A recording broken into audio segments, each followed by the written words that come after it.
follow up my hammered metal project with a similar technique using the same tools to get a nice raw leather technique. What we're going to do is take this cheap frame, it really is literally plywood, and we are going to cover it with spackle, just regular spackle right out of the bucket, nothing fancy here. And we're just going to apply it with a putty knife. This can be fairly thin. You notice that my shop is much cleaner since last we met. I thought if I was going to invite people down into my basement, I should at least tidy up. You know, my mother brought me up well.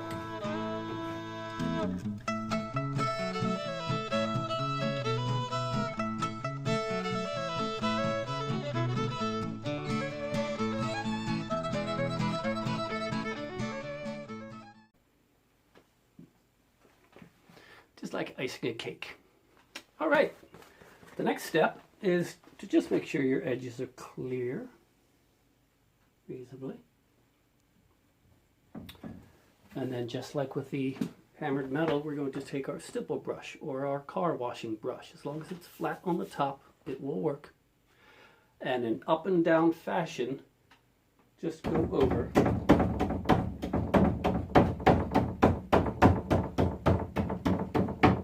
what you just laid down.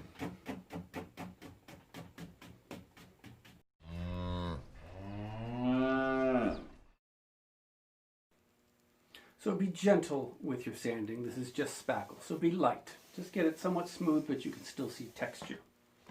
Now it's time to decide what kind of leather you want this to look like. There are a million different types of leather. You can do an older, dark, deep red or a much more yellow hue. I'm going with a darker. And I can't recommend these enough. If you go to an art supply store and tried to buy 29 fluid ounces of a color that you like, you're going to spend probably $30 on that. You can go to any hardware store or any Sherwin-Williams paint supply store and get a wall sample. 29 fluid ounces for $5. A little money saving tip for you. So you don't need to worry too much about the base color as long as it is in the leather family. I've chosen a nice warm orange and just get it in there, get it in all the texture.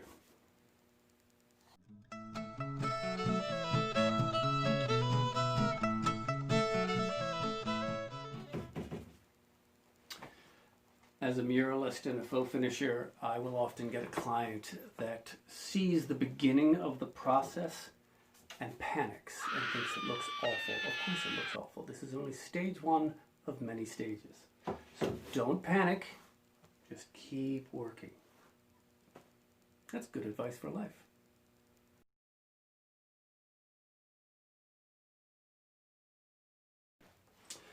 So I've let my frame dry to this beautiful rich orange color. And now I'm going to apply just a thin wash of burnt umber and a color called marigold, but any warm orange will do. Again, you guys decide what kind of leather do I want this to look like, old or new, yellow or red or browns. That's entirely up to you. So I'm just going to apply this in little spots of color. Here's a little bit of brown, and I'm just randomly applying little spots of color. And here's my marigold. I've watered it down just a bit, both these colors. And again, just little drops, little spots of color. Don't overthink it. So you can see little spots of color. And then just take your brush and blend them together a little bit. You still want to see the orange, your base coat. You still want to see the yellow. You still want to see the brown, so don't mush them together so that they become one color. Just blend them so that they begin to have an almost cloud-like look to them.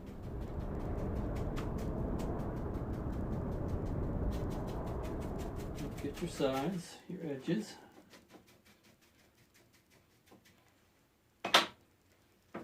And you can begin to see how that models together a little bit.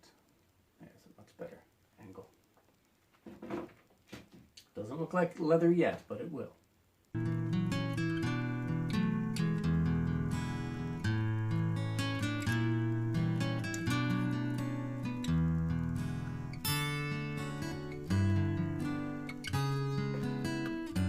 I have let my paint dry overnight, and you can already see it is starting to look like leather. But there's more work to be done. I've taken my burnt umber and added to it just a few drops of black. And you get a wonderful, very dark brown color. And I've added some water to it. And I'm simply going to apply it with a small brush.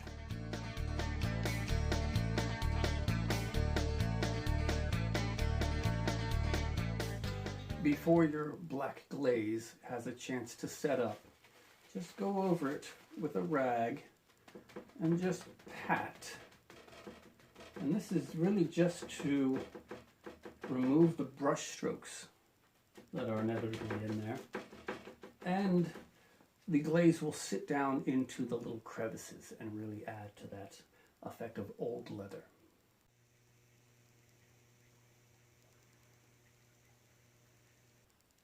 We could absolutely stop here.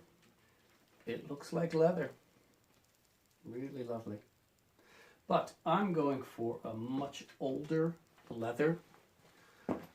You may prefer to have your leather look smooth, but I want to go with a more rough type of leather.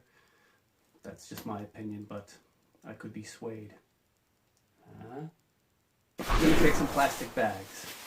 Make sure you at least try and get a plastic bag that doesn't have any printing on it, because when the printing activates with the paint, it can come off on your surface. You don't want that. If you do use a bag that has printing, just turn it inside out. I'm just going to get a little bit of this yellow onto a palette or a paint pan, anything that's flat and smooth, and just brush it on there. Then take your plastic bag and pull it so that you get wrinkles that are long ways. Does that make sense? And just pull it tight. And touch down on top of your wet paint so that you get paint on the folds, on the creases. And then just lightly touch your surface. You can be artistic with this. You can decide, where do I want. What this is when leather gets old and dry, it cracks, and the surface underneath, the newer surface, shines through.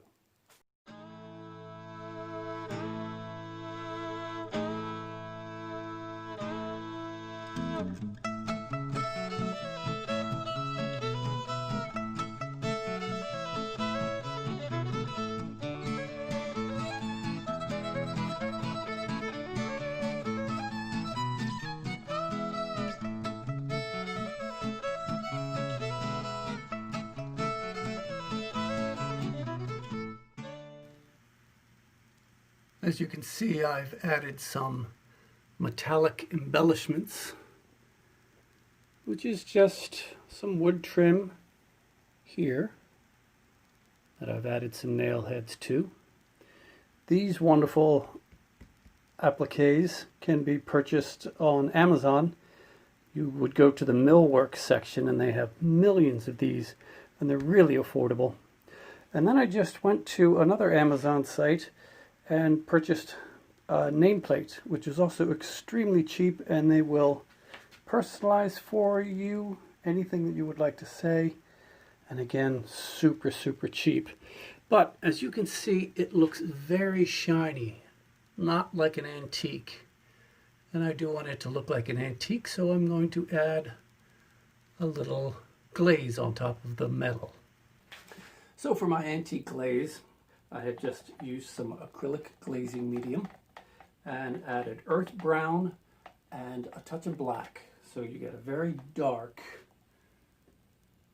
brown. And you're simply going to give it a good stir. And then brush it on. Let's see which applique. There we go.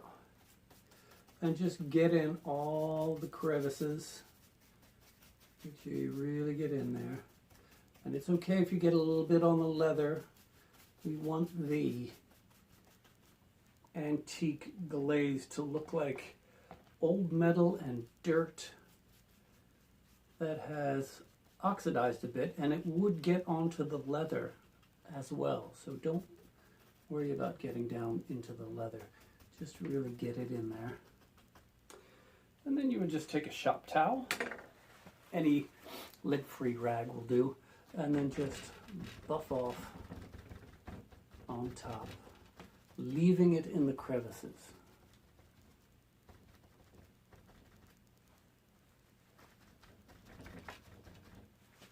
Let's see if we can let you have a look.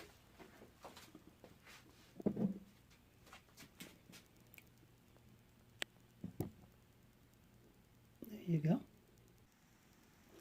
So I'm very pleased with the way the metal is looking now. Generally, if you paint some wood product a metallic paint color, it's going to look very shiny and fake, quite honestly.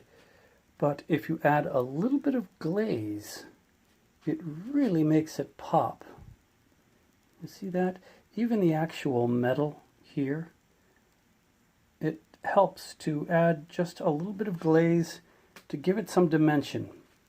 Now the paper in here, I can't use the same glaze because the paper will grab onto it. So what I'm using instead is just charcoal. Loose charcoal. What I'm doing is taking a brush and just working it in.